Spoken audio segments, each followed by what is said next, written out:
الله أكبر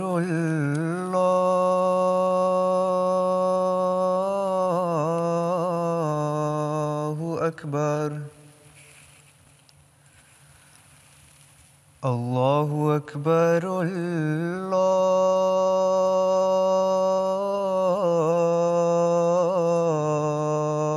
الله أكبر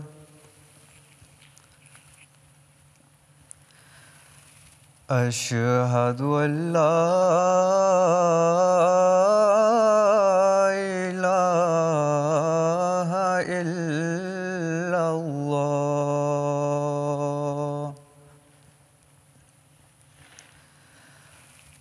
أشهد أن لا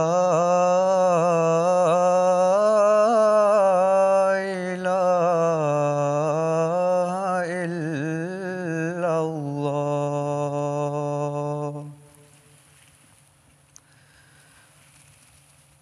أشهد أن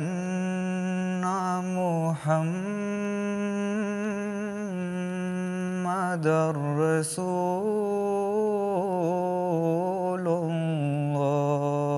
الله أشهد أن محمدًا رسول الله حي على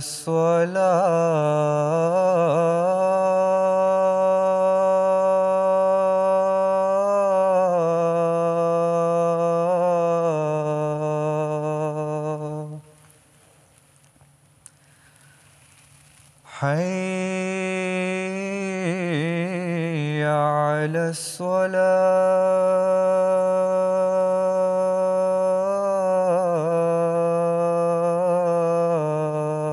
الصلاة حي على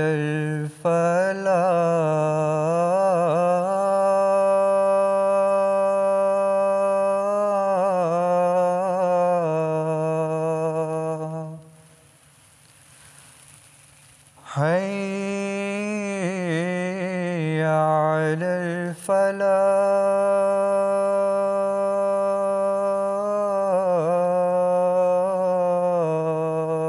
الفلاح الله أكبر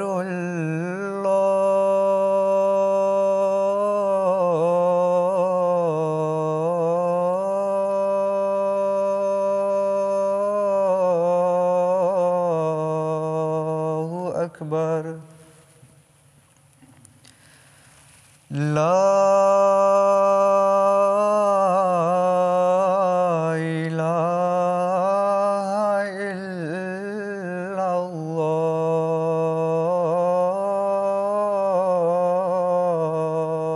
الله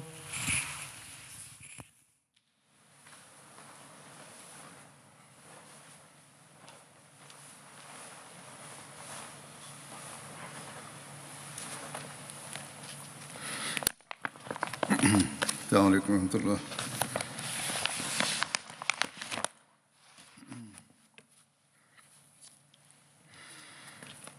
أشهد أن لا إله إلا الله وحده لا شريك له وأشهد أن محمدًا عبده ورسوله أما بعد فأعوذ بالله من الشيطان الرجيم بسم الله الرحمن الرحيم الحمد لله رب العالمين الرحمن الرحيم مالك يوم الدين إياك نعبد وإياك نستعين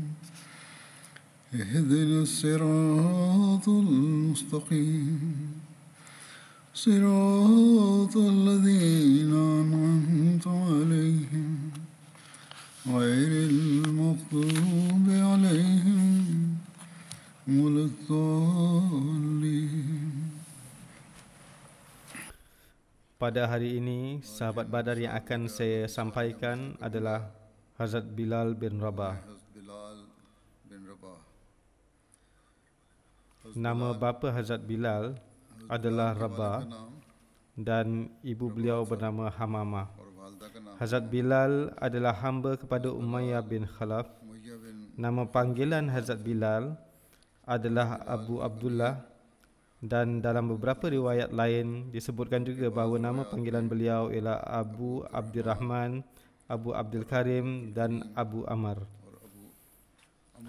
Ibu Hazrat Bilal berasal dari Habsyah, tetapi bapa beliau berasal dari Jazirah Arab. Para pengkaji telah menulis bahawa beliau berasal dari keturunan Abyssinia Semitik, yang bererti bahawa pada zaman kuno orang-orang bangsa Semit atau beberapa suku Arab berpindah dan menetap di Afrika, yang membuatkan keturunan mereka dilihat seperti bangsa Afrika lainnya. Tetapi tanda-tanda dan kebiasaan khusus di sana tidak nampak di kalangan mereka. Kemudian beberapa dari mereka menjadi hamba sahaya dan kembali ke Arab. Kerana warna hitam mereka, orang Arab menganggap mereka sebagai orang-orang Habsyi, yakni orang-orang yang tinggal di Abyssinia.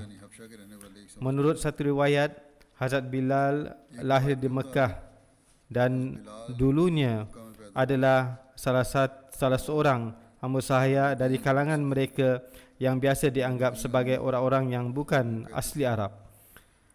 Menurut riwayat lain, beliau lahir di Surah. Surah terletak di antara Yaman dan Habsyah, di mana banyak orang-orang berketurunan campuran.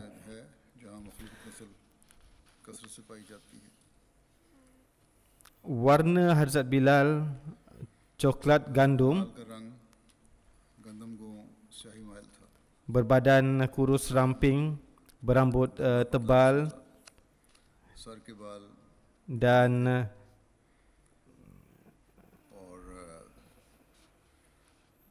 sedikit daging di pipinya. Hazrat Bilal telah berkahwin beberapa kali. Beberapa isteri beliau termasuk dalam keluarga yang paling mulia dan terhormat di Arab. Salah satu isteri beliau bernama Hala binti Auf, yang merupakan saudara perempuan Hazrat Abdurrahman bin Auf.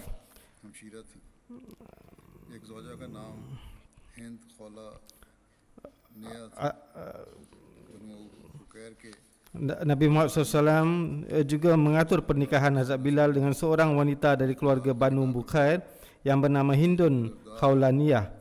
Hazrat Bilal radhiyallahu ta'ala anhu juga menjalin pernikahan dengan wanita dari keluarga Hazrat Abu Darda. Namun demikian, beliau tidak memiliki anak seorang pun dari mereka. Hazrat Bilal mempunyai seorang saudara lelaki bernama Khalid dan seorang saudara perempuan bernama Ghafirah. Nabi SAW bersabda bahawa Bilal adalah Sabiqul Habsyah, yakni orang yang pertama dari kalangan Habsyah yang beriman atau menerima Islam.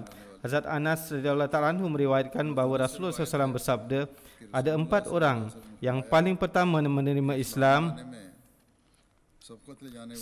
Ana Sabiqul Arab, yakni saya paling pertama menerima Islam dari bangsa Arab. Salmanu Sabiqul Fars, Salman paling pertama menerima Islam dari antara orang-orang Farsi. Bilalun Sabiqul Habsyah, Bilal paling pertama menerima Islam dari antara orang Habsyah. Dan Shu'aib paling pertama menerima Islam dari antara orang-orang Rom. Diriwayatkan dari Urwah bin Zubair bahawa Hazrat Bilal bin Rabah adalah salah seorang dari antara mereka yang ketika dia masuk Islam, beliau telah diberikan penyiksaan supaya beliau berpaling dari agamanya. Namun dia tidak pernah mengucapkan sepatah kata pun yang diinginkan mereka di depan mereka. yakni mengingkari Allah Ta'ala. यानी अल्लाह ताला का Umayyah bin Khalaf selalu menyeksa beliau. Umayya बिन खलफ Ketika Hazrat Bilal mengimani Nabi SAW, beliau ditimpakan berbagai siksaan. उनको तरह Ketika orang-orang bertindak kejam kepada Hazrat Bilal dalam menyeksanya, maka Hazrat Bilal akan mengatakan, Ahad, Ahad. Mereka yang menyeksa akan berkata, katakan seperti apa yang kami katakan. Maka Hazrat Bilal menjawab, lidahku tidak dapat mengucapkan dengan baik apa yang kamu katakan. जुबान से अच्छी तरह Menurut riwayat lain, तुम कह रहे हो ketika Hazrat Bilal diseksa आयत में है dan orang-orang musyrik menginginkan supaya beliau kembali cenderung kepada करते mereka, maka Hazrat Bilal akan menyebut Allah, Allah. Bilal कहते अल्लाह अल्लाह Menurut satu riwayat lagi, ketika Hazrat Bilal आयत में है beriman kepada Islam, Bilal ditangkap oleh tuannya dan dibaringkan di tanah, dan mereka melemparkan batu dan kulit lembu ke arahnya dan berkata, Tuhanmu adalah Lat dan Uzza. Namun beliau tetap mengatakan, Ahad, Ahad. मगर आप ahad ahad की कहते थे Hazrat Abu Bakar datang kepada pemilik ataupun tuan Hazrat Bilal dan berkata, sampai bilakah kamu akan menyeksa orang ini? Hazrat Abu Bakar telah membeli Hazrat Bilal dengan harga 7 uqiyah dan membebaskannya. Satu uqiyah sama dengan 31.7 gram emas, iaitu adalah 40 dirham. Berarti 7 uqiyah iaitu 280 dirham. Kemudian Hazrat Abu Bakar memberitahukan kejadian ini kepada Nabi SAW. Beliau SAW bersabda, wahai Abu Bakar, ikut sertakanlah saya di dalam pembebasannya ini. Hazrat Abu Bakar berkata, wahai Rasulullah, saya telah membebaskannya. रसूलुल्लाह मैंने उसे आज़ाद कर दी Hazrat Abu Bakar telah membeli Hazrat Bilal dan membebaskannya di jalan Allah. खरीद कर अल्लाह की राह में आज़ाद Dan mengenai pembeliannya, seperti yang disebutkan sebelumnya, ialah 280 dirham. Menurut beberapa riwayat, Abu Bakar membelinya dengan harta 5 uqiyah, yakni 200 dirham. Beberapa riwayat menyebutkan 7 uqiyah, yakni 280 dirham. Dan menurut beberapa riwayat lain ialah 9 uqiyah, yakni 360 dirham. 360 दिरहम Dalam satu riwayat, ketika Hazrat Abu Bakar membeli Hazrat Bilal, Abu बकर waktu itu beliau sedang tertimbus di dalam batu-batuan. Hazrat Abu Bakar membelinya dengan harga 5 uqiyah emas. बकर ने सोने के 5 Orang-orang berkata kepada Hazrat Abu Bakar, jika tuan setuju untuk membayar hanya 1 uqiyah sekalipun, yakni 40 dirham, maka होते kami akan menjualnya juga dengan harga 1 uqiyah.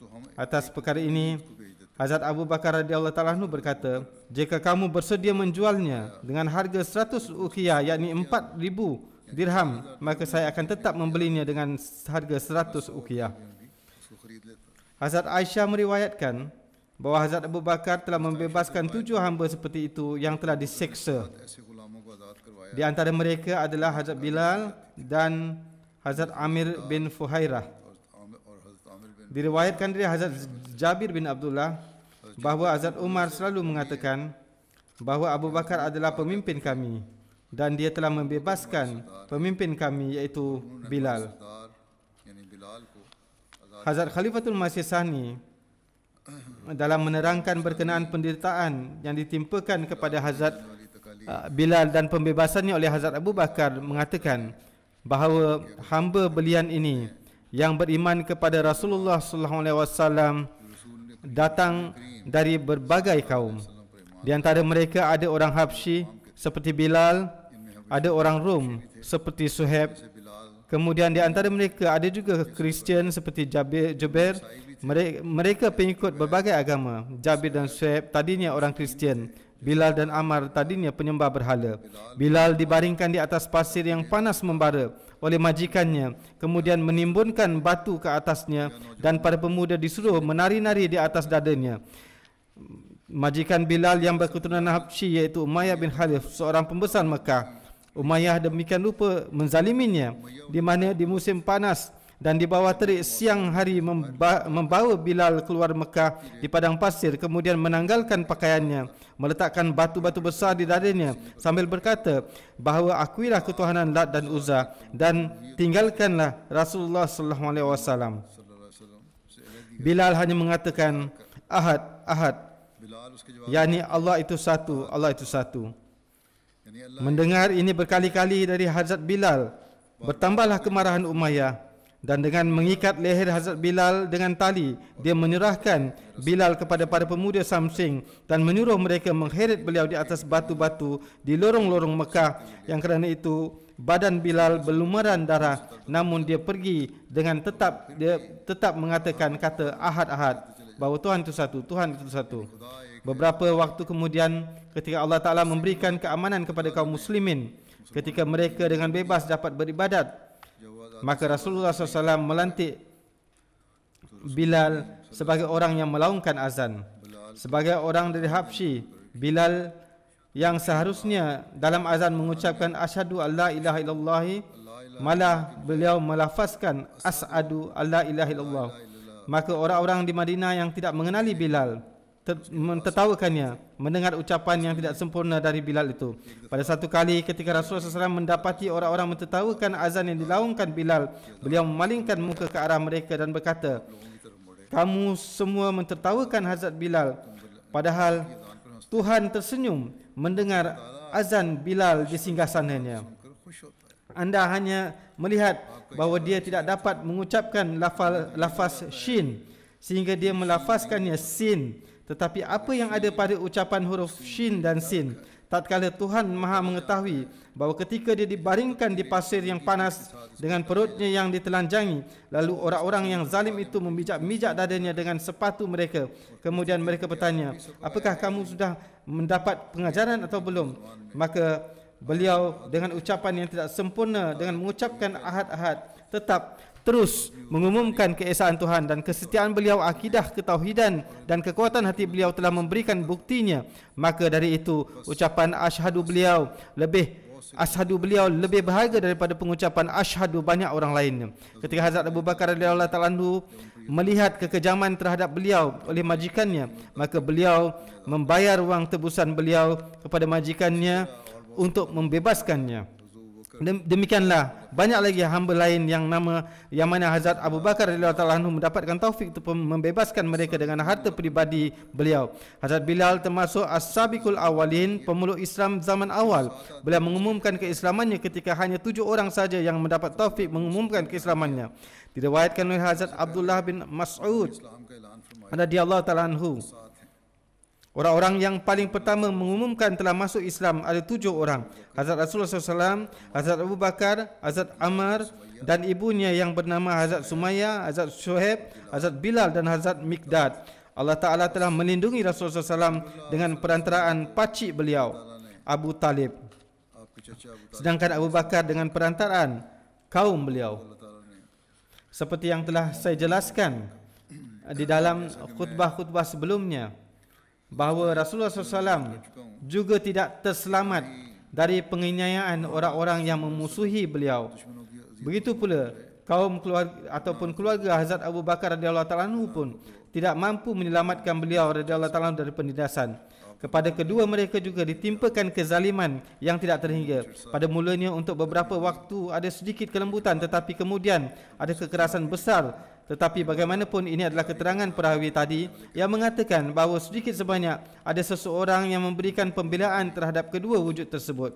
Kalau ada yang mengatakan sesuatu, maka akan ada yang membelanya. Tetapi orang-orang Muslim yang lainnya yang lemah atau hamba ditangkap oleh orang-orang musyrik. Mereka dipakaikan baju besi dan dibakar di bawah panasnya sinar matahari.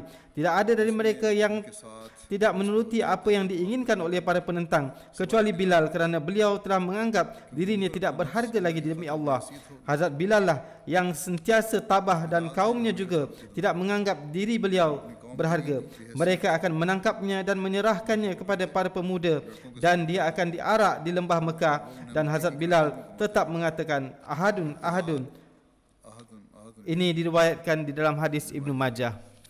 Berkenaan dengan keimanan Hazrat Bilal di zaman awalnya, Hazrat Khalifatul Masih Tsani di satu tempat menerangkan bahawa Hazrat Khabab radhiyallahu taala anhu yang merupakan di antara sahabat paling awal yang berkenaan dengannya ada perbezaan pendapat bahawa apakah beliau yang mula-mula baiat ataukah Bilal. Kerana Rasulullah SAW bersabda bahawa seorang hamba dan seorang yang merdeka yang paling pertama telah menerima aku. Beberapa orang mengatakan bahawa ianya bermaksud Hazrat Bilal dan Hazrat Abu Bakar, dan beberapa orang mengatakan Hazrat Abu Bakar dan Hazrat Khabab.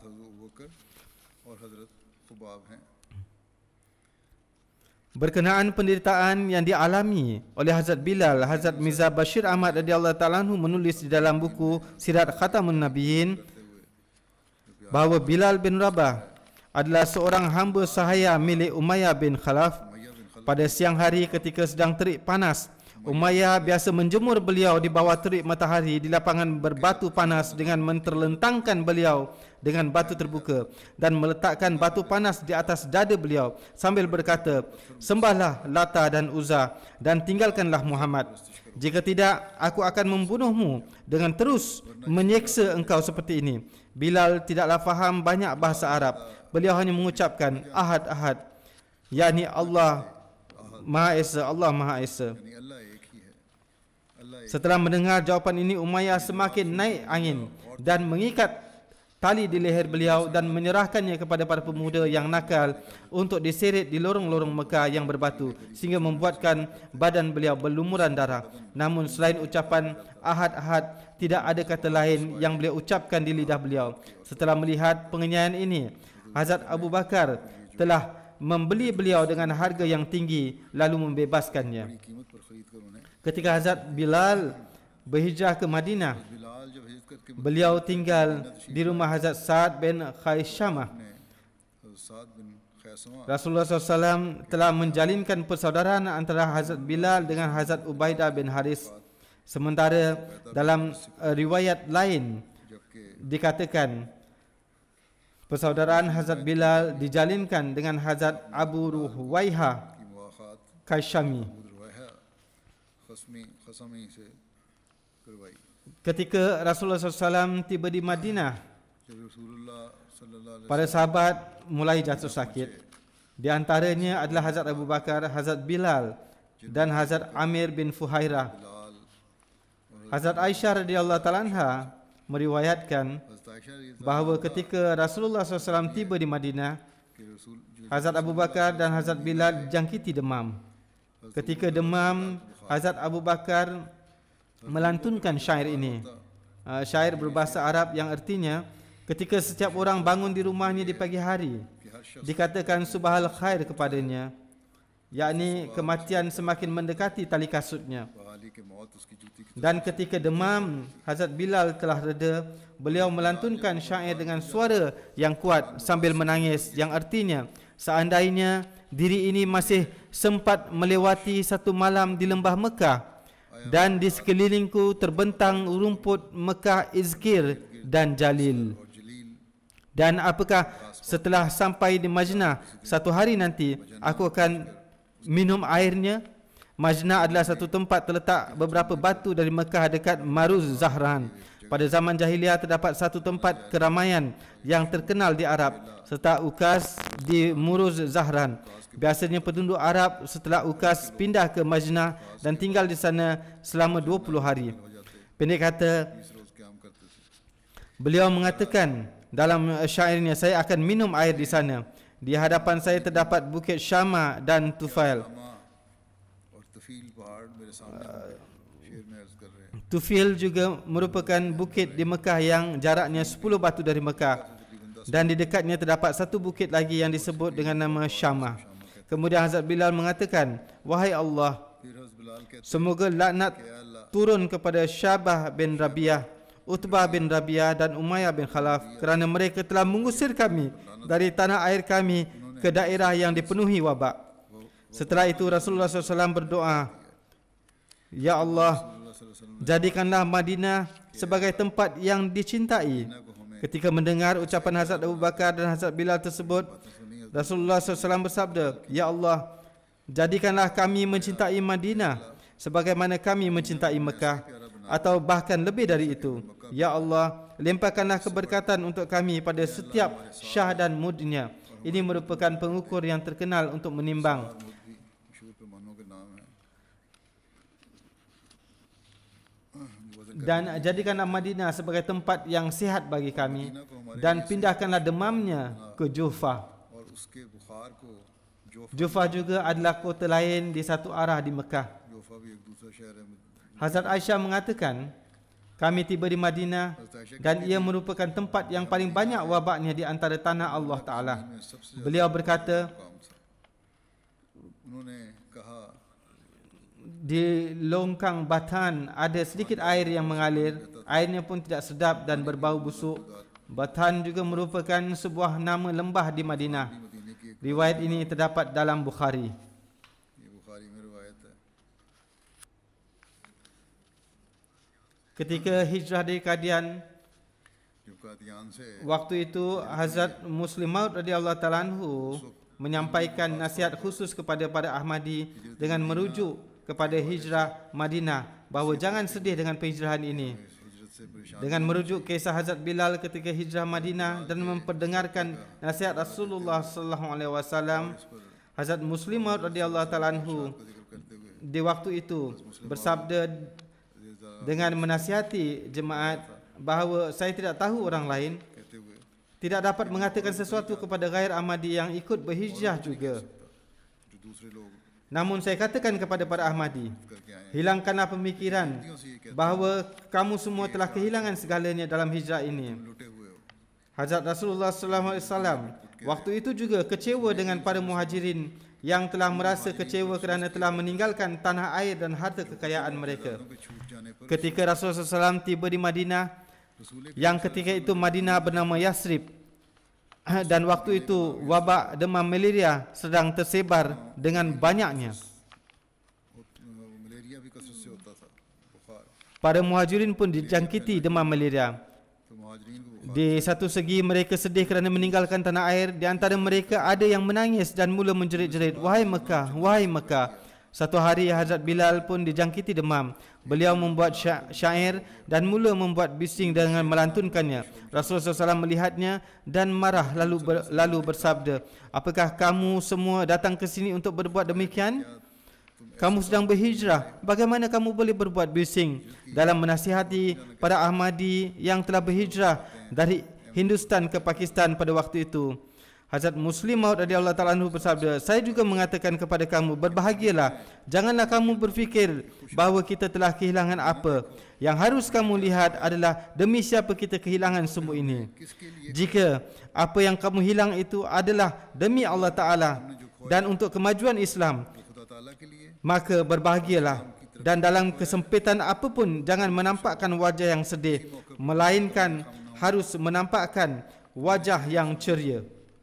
बल्कि Kita para Ahmadi memiliki pemikiran seperti ini dan khalifah pada masa itu menasihatkan demikian kepada kita bahawa hijrah kita adalah demi Allah Ta'ala हमारी हिजरत dan untuk mengkhidmati Islam. की खातिर और इस Pada hari ini mereka yang menentang pembangunan Pakistan जो पाकिस्तान की तामीर के खिलाफ थे,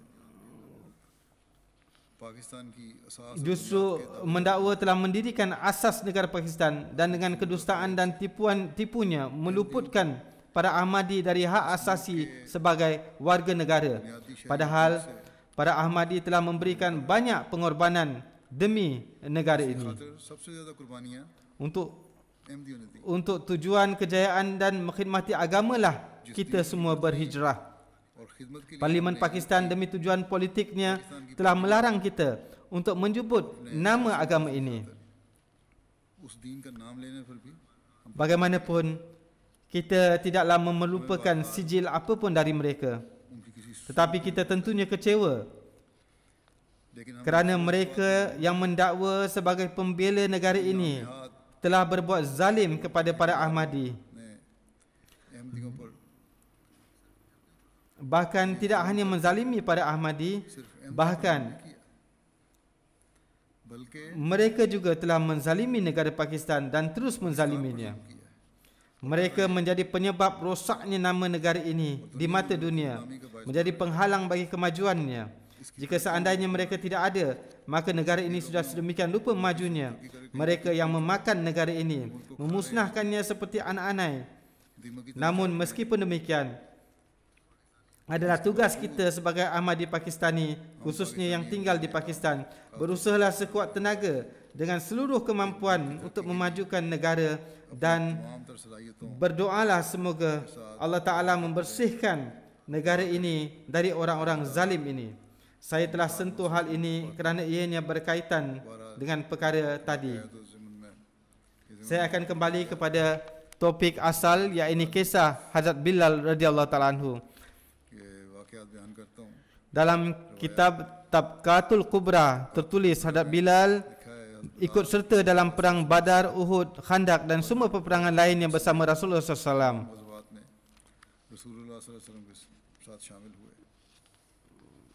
Dalam perang Badar, Hazrat Bilal telah membunuh Umayyah bin Khalaf, seorang musuh besar Islam yang selalu menyeksa Hazrat Bilal setelah beliau biat masuk ke dalam Islam.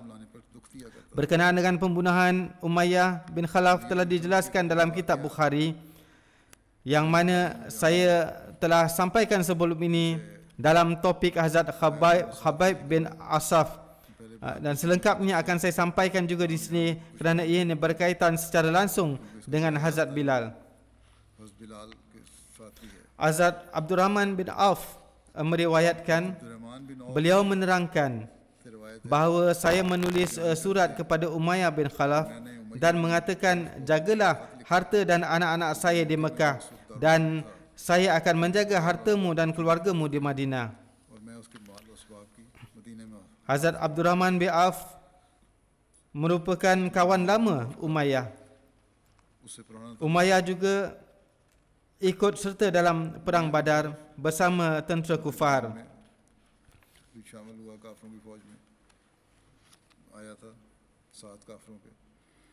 Dan Hazrat Abdurrahman bin Auf mengetahui yang Umayyah juga ikut serta dalam perang Badar. Disebabkan oleh perkenalan lama tersebut, beliau ingin berbuat ihsan kepada Umayyah setelah perang.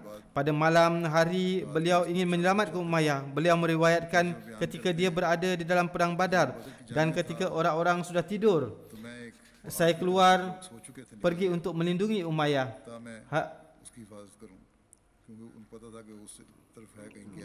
Hazrat Bilal telah melihat keberadaan Umayyah pada saat itu.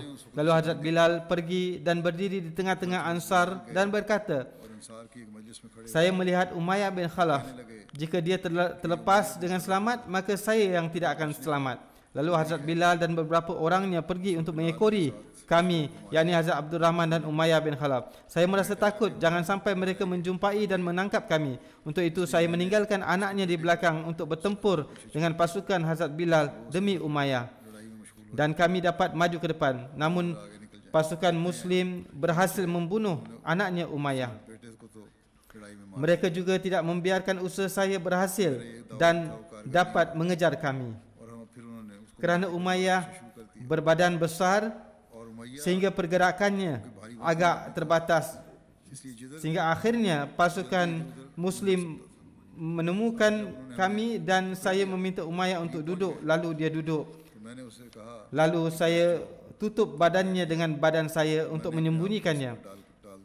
Namun pasukan Muslim menusukkan pedang-pedangnya ke bahagian bawah saya dan membunuh Umayyah. Disebabkan oleh salah satu pedang mereka juga kaki saya mengalami luka-luka. Dalam riwayat lain dikisahkan sebagai berikut yang akan saya sampaikan. Hazrat Abdurrahman bin Auf meriwayatkan bahawa saya sedang berjalan bersama Umayyah dan anaknya. Tiba-tiba Hazrat Bilal melihat Umayyah bersama saya. Umayyah adalah orang yang selalu menyeksa Hazrat Bilal ketika di Mekah supaya Bilal meninggalkan Islam. Melihat Umayyah, Hazrat Bilal pun berkata, pemimpin kaum kufar Umayyah bin Khalaf ada di sini. Jika dia terselamat, maka ketahuilah aku tidak akan selamat. Hazrat Abdurrahman bin Auf berkata, mendengar ini, Aku berkata, kamu mengatakan demikian tentang tawananku? Hazrat Bilal berkali-kali mengatakan yang sama dan aku pun mengatakan hal yang sama bahawa mereka adalah tawananku. कि Lalu Hazrat Bilal berkata dengan suara yang keras, बुलंद आवाज से चिल्लाए आवाज wahai Ansarullah, ini adalah Umayyah bin Khalaf, pemimpin kaum kufar. Jika dia terselamat, maka aku tidak akan selamat. Beliau berkali-kali mengatakannya.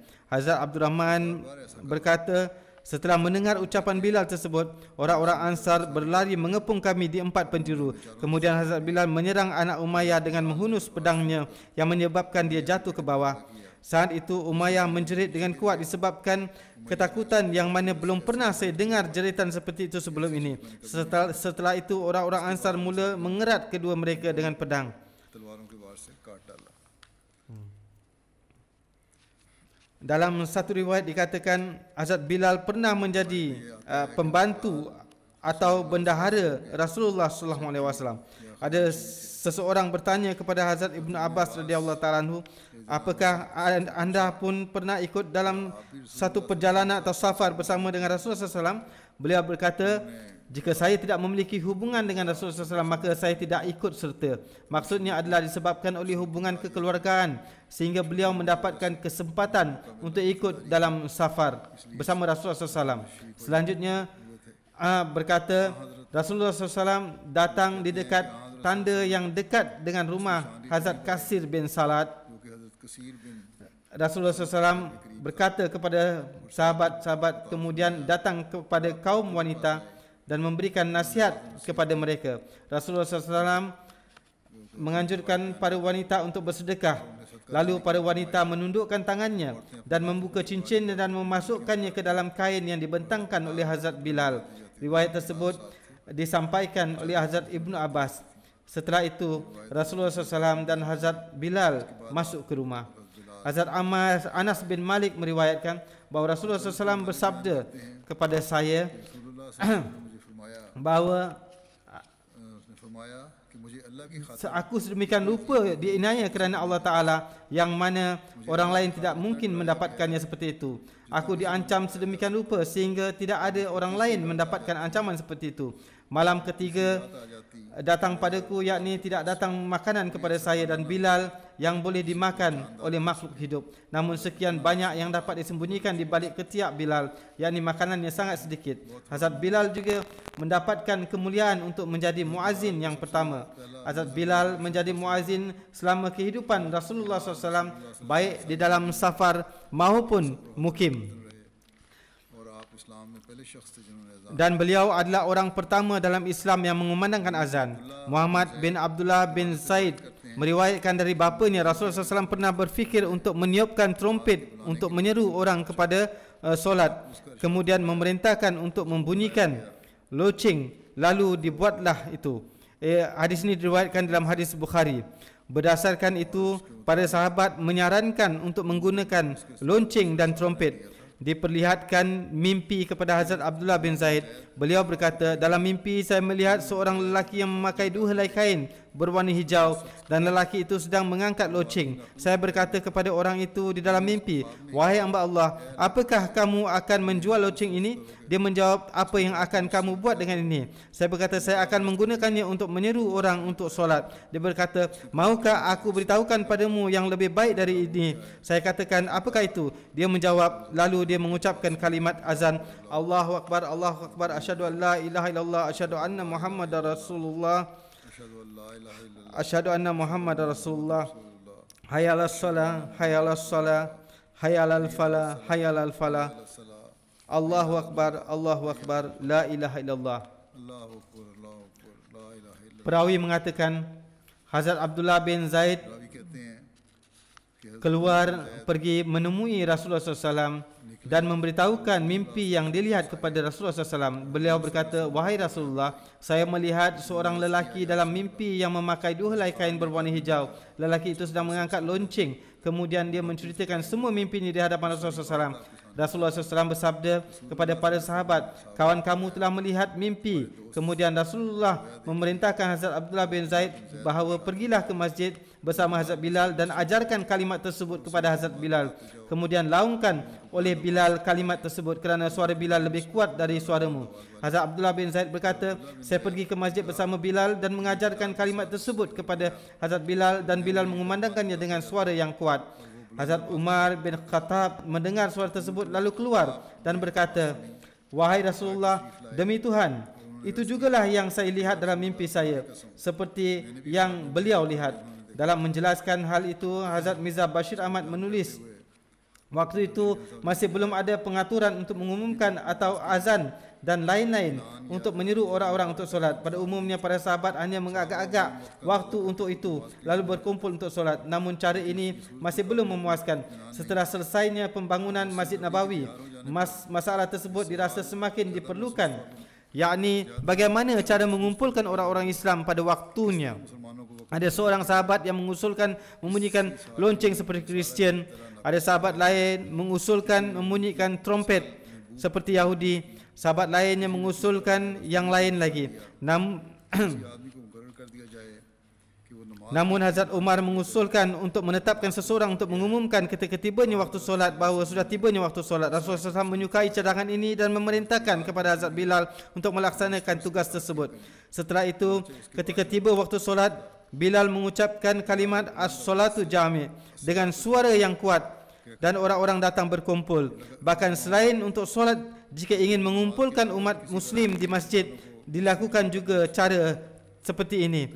Setelah beberapa waktu diajarkan kalimat azan seperti yang ada pada saat ini kepada seorang sahabat, Hazrat Abdullah bin Zaid Ansari di dalam mimpi, dan beliau hadir di hadapan Rasulullah SAW dan menceritakan mimpi yang dilihatnya itu.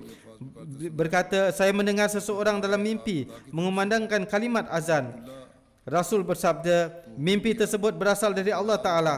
Rasulullah memerintahkan Abdullah untuk mengajar kalimat tersebut kepada Hazrat Bilal. Secara kebetulan ketika Bilal mengumandangkan azan untuk pertama kali, setelah mendengar azan tersebut, Hazrat Umar segera datang ke hadapan Rasulullah SAW dan berkata, wahai Rasulullah, kalimat yang dikumandangkan oleh Bilal hari ini sama seperti itu jugalah saya juga melihatnya di dalam mimpi. Dan dalam riwayat lainnya, ketika Rasulullah SAW mendengarkan kalimat azan, bersabda, telah turun juga wahyu sesuai dengan itu. Walhasil, seperti itulah azan yang kita lihat sekarang bermula. Sedemikian rupa berberkat dan menariknya cara tersebut sehingga tidak mungkin ada cara lainnya yang dapat menandinginya. Seolah-olah setiap hari 5 kali dalam sehari di setiap kota desa di dunia Islam berkumandang tinggi suara tauhid dan risalah Rasulullah dari masjid. Dan dengan itu intisari ajaran Islam disampaikan dengan sangat indah dan dalam kalimat yang sempurna kepada orang-orang. Musa bin Muhammad meriwayatkan dari bapanya bahawa setelah selesai azan, ketika Hazrat Bilal ingin mengkhabarkan kepada Rasulullah SAW, maka beliau berdiri di pintu rumah Rasulullah SAW dan berkata, hayya ala salat, hayya ala falah. As-salat, wahai Rasulullah, yakni datanglah untuk mendirikan solat, datanglah untuk mendapatkan kemenangan dan kejayaan, wahai Rasulullah. Ketika Rasulullah SAW keluar untuk solat dan Hazrat Bilal melihat beliau, lalu mengucapkan ikamat. Di sini tidak dijelaskan ikamat akan diucapkan ketika imam tiba di mihrab atau mimbar.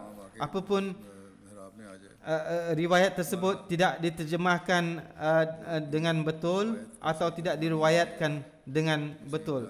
Namun cara yang betul adalah ketika imam tiba di mihrab baru dikumandangkan iqamat. Dalam Sunan Ibnu Majah diriwayatkan oleh Hazrat Bilal bahawa untuk mengkhabarkan solat subuh, beliau datang di hadapan Rasulullah SAW. Ketika dikatakan kepada Hazrat Bilal bahawa Rasulullah SAW sedang tidur, maka Hazrat Bilal berkata, as-salatu khairum minan naum, as-salatu khairum minan naum.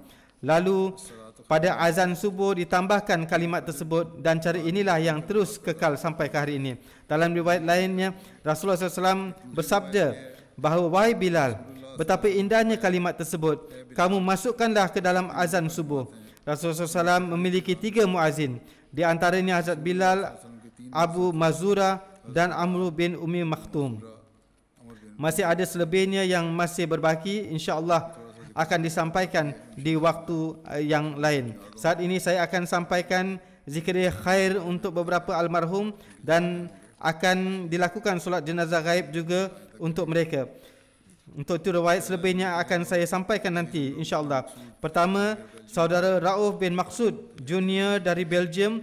Almarhum adalah pelajar Jamiah Ahmadiyah UK, wafat pada tanggal 4 September. Innalillahi wa inna ilaihi rajiun.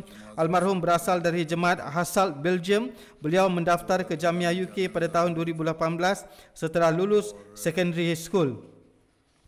Almarhum dicintai oleh para pensyarah dan juga pelajar disebabkan oleh tabiatnya penuh dengan ketulusan, semangat khidmat khalaq dan juga kebiasaan kerja keras. Beberapa waktu lalu beliau dijangkiti tumor otak, sakit selama 6 ataupun 7 bulan. Beliau melawan penyakit dengan penuh kesabaran dan keberanian sehingga akhirnya pergi menemui sang kekasih sejati. Jemaat masuk ke keluarga beliau melalui datuknya sekitar tahun 1950. Datuk beliau memiliki pengaruh kuat di masyarakat sehingga penentang merasa segan untuk melakukan penentangan. Namun setelah datuk beliau meninggal, keluarga beliau mulai menghadapi penentangan. Moyang dan isterinya dari sebelah ibu biat di tangan Hazrat Muslim Maud radhiyallahu taala anhu.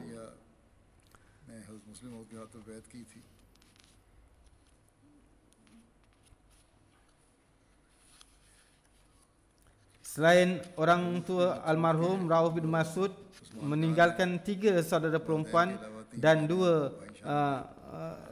saudara lelaki. Ayah beliau bernama Humayun Maksud, ibu beliau Muhsina Begum Saibah, adik-beradik almarhum Nishad 18 tahun, Salih 14 tahun,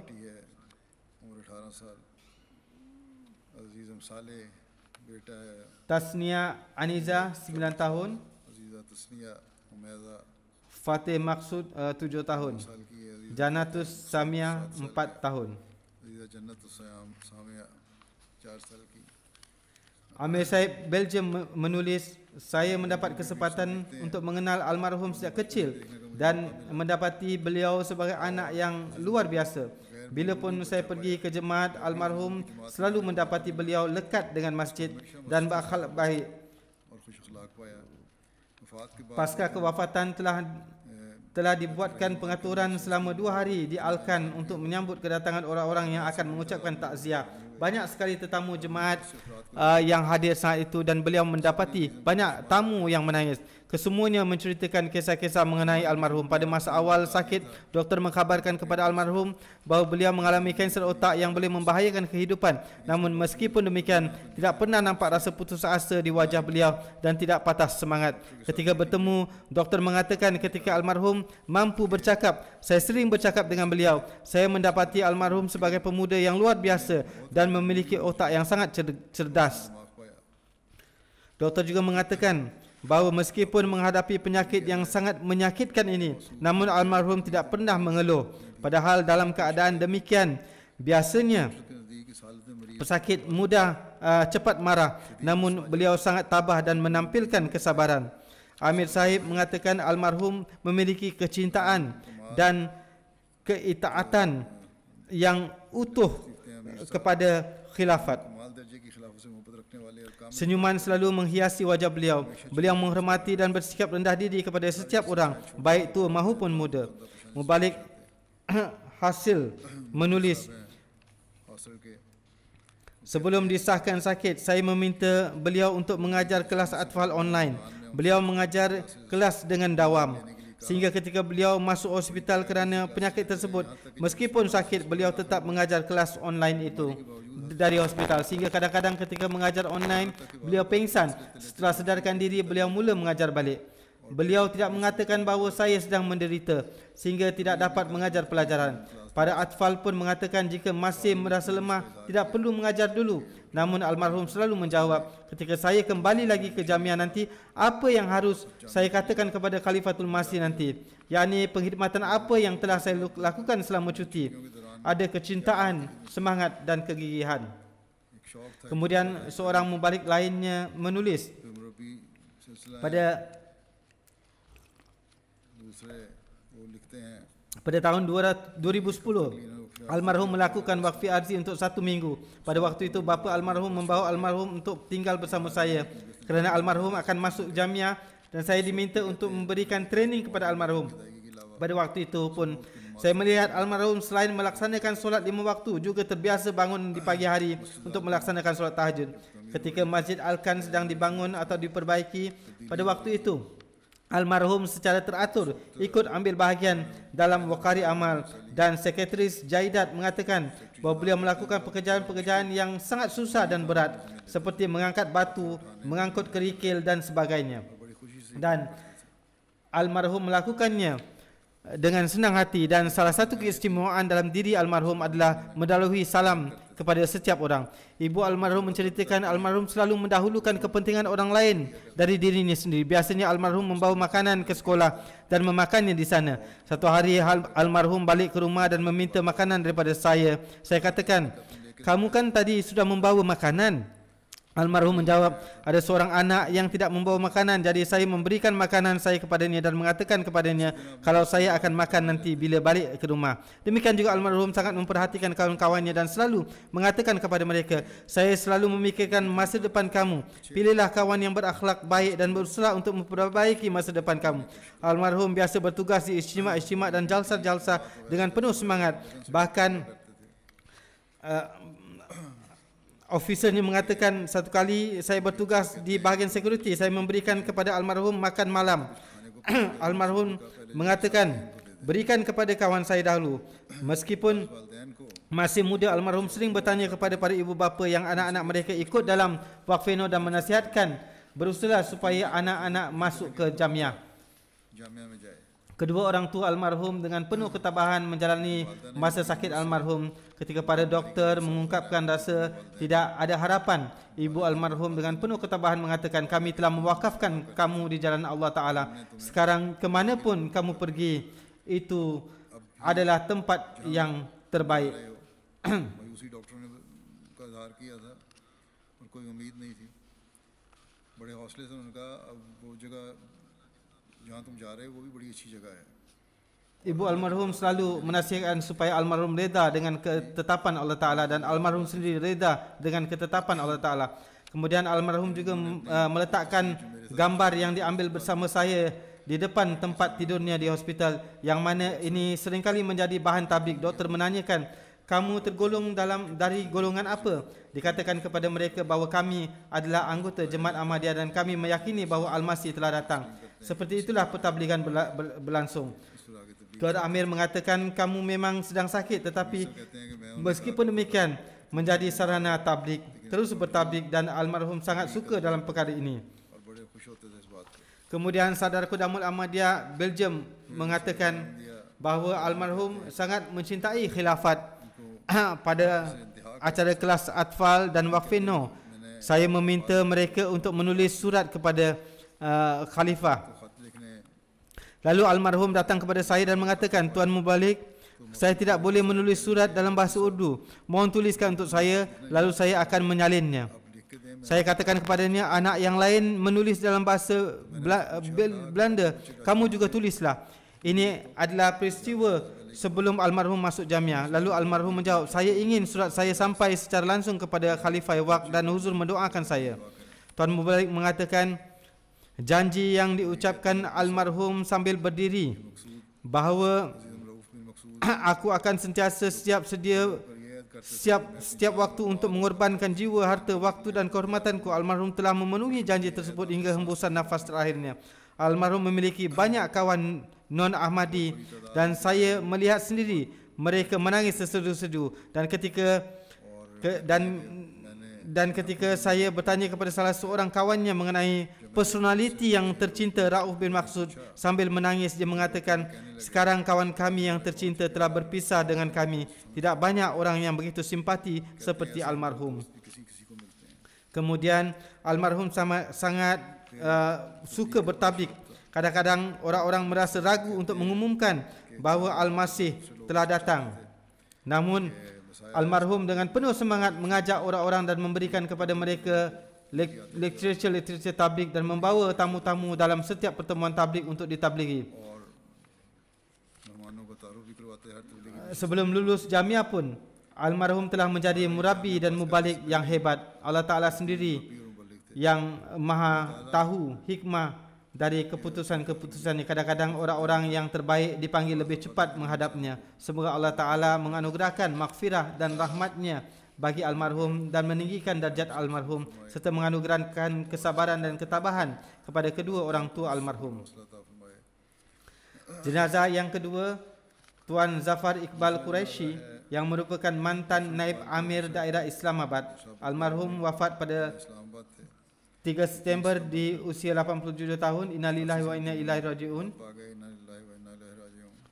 Beliau berasal dari keluarga yang mukhlis एक मुखलिस dan इनका ताल्लुक था datuk beliau और आपके दादा Tuan Ubaidullah Quraisy adalah seorang sahabat Hazrat Masih Maud alaihissalam yang biat pada tahun 1904. जिन्होंने 1904 में बैत की थी। Isteri almarhum Amatul Hamid, लिया थी उनतुल उम्मीद है, datuknya adalah Hazrat Khalifah Nuruddin, उनके दादा juga Nooruddin adalah seorang sahabat Hazrat Masih Maud alaihissalam.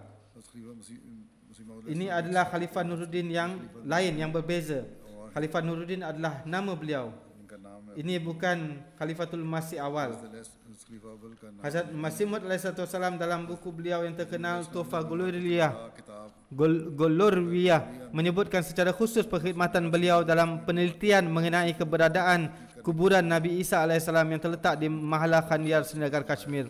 Tuan Zafar Iqbal Quraisy mendapatkan pendidikan tinggi pertamanya di Amritsar. Kemudian ketika terjadi pemisahan antara India dan Pakistan, pada waktu itu beliau datang ke Pindi dan menyelesaikan matriknya di sana. Kemudian mendapatkan gelaran dari Engineering University, lalu bekerja di kerajaan. Kemudian beliau meraih gelaran MSc dari Yunan.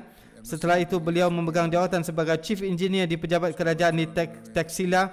Pada tahun 1994 beliau pencen dari jawatan Chief Engineer. Setelah itu beliau pindah ke Islamabad उसके बाद dan di sana beliau berkhidmat dalam berbagai jawatan di jemaat. जमाती खिदमत सरंजाम देते रहे और Dan pada tahun 1998 beliau dijadikan Naib Amir. Pada waktu itu beliau pun menjadi Amir Qaim Maqam dalam waktu yang berbeza-beza, dan hingga 2019 beliau telah berkhidmat sebagai Naib Amir lebih dari 21 tahun. Walaupun sedang sakit dan berbagai halangan kerana sudah berusaha lanjut, almarhum dengan dawam datang ke masjid dan mengerjakan tugas hariannya. Almarhum seorang yang tidak banyak bercakap, seorang yang memiliki wawasan yang cemerlang dan cukup berpengalaman dalam bidang administrasi. Almarhum seorang yang bekerja dengan serius dan sangat berhati-hati dengan wang jemaat, dan seorang yang sangat sensitif.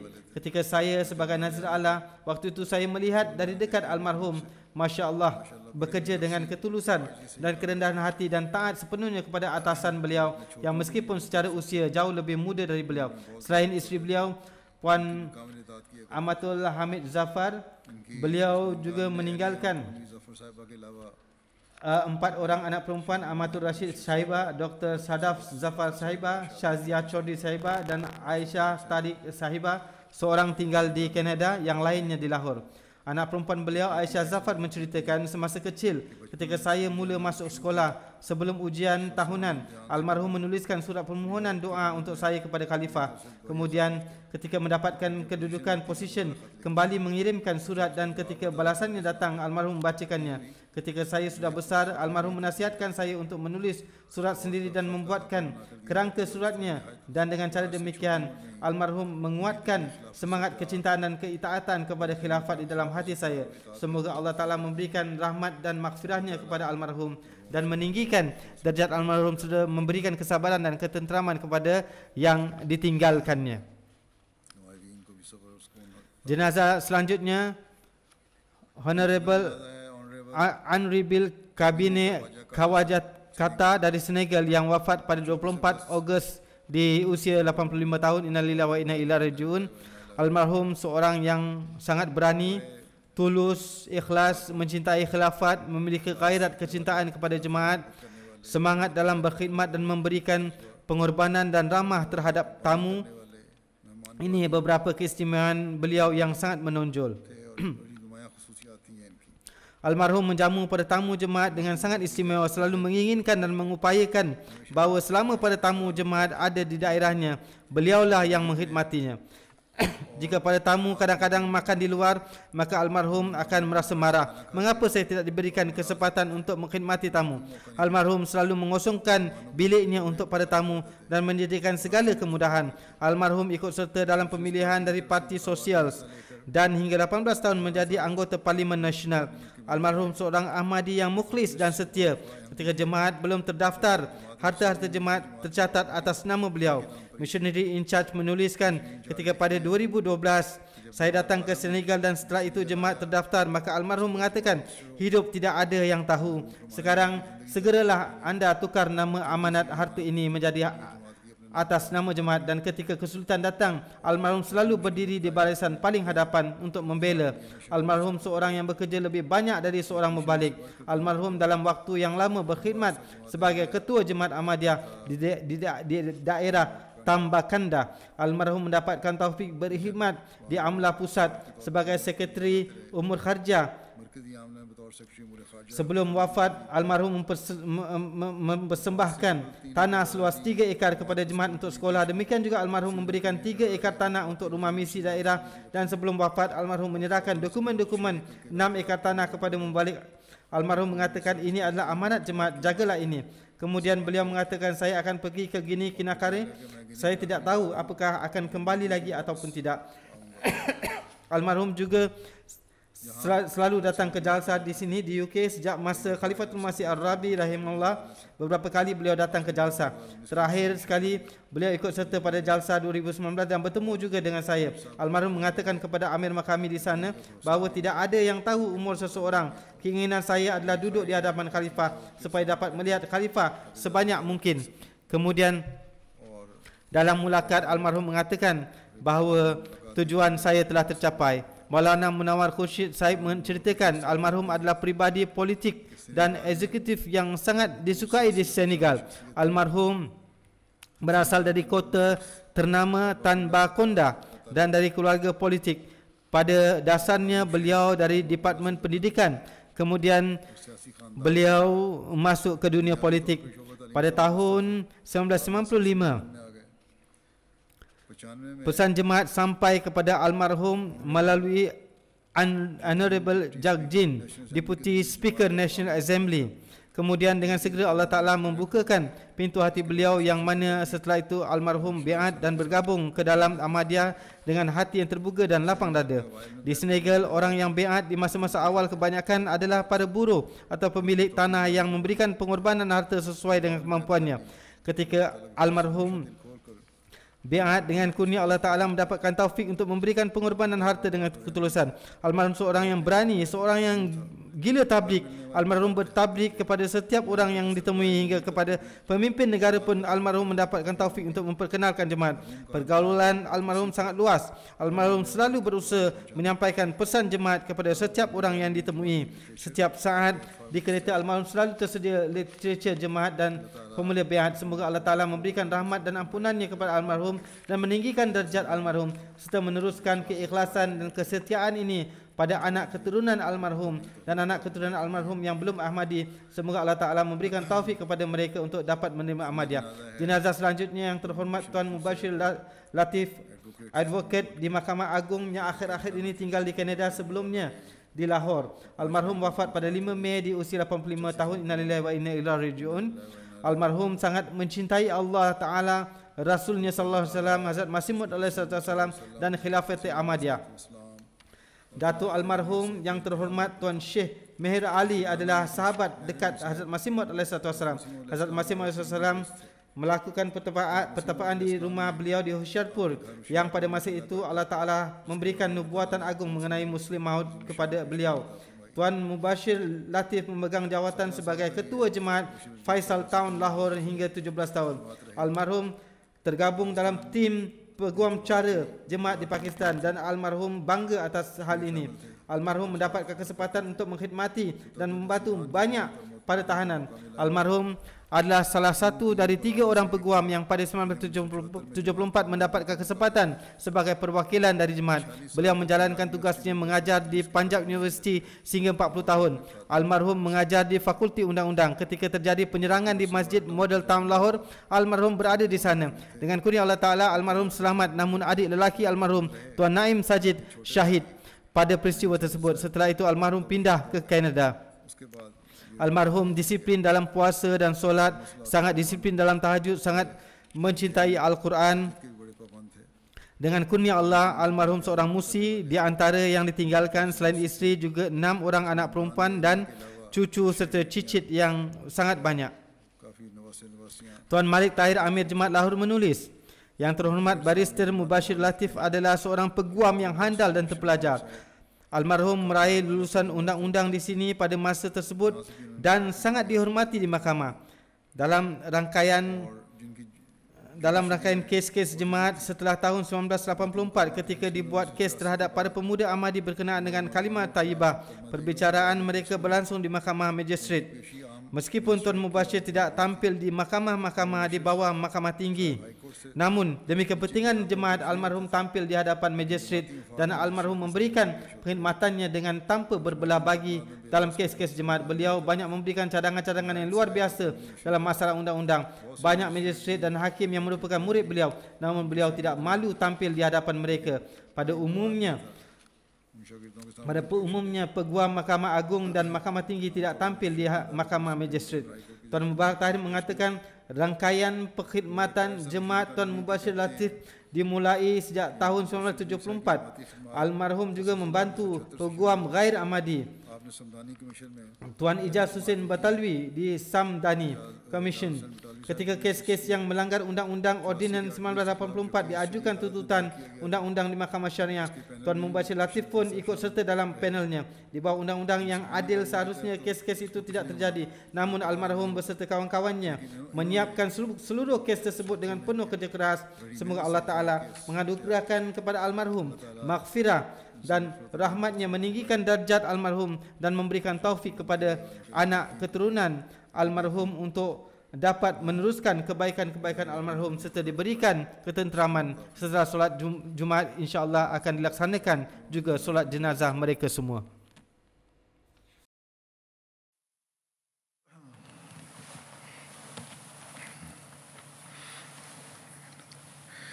Alhamdulillah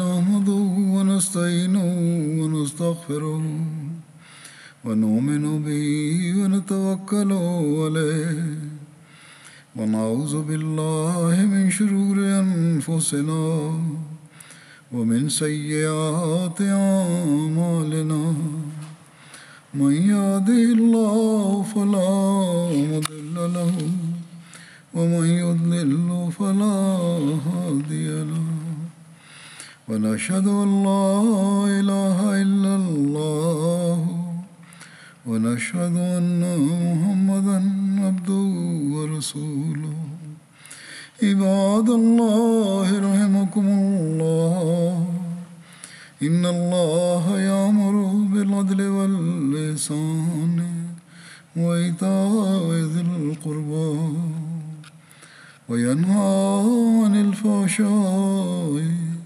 والمنكر والبغي يعظكم لعلكم تذكرون اذكروا الله يذكركم وادعوه يستجب لكم ولذكر الله أكبر.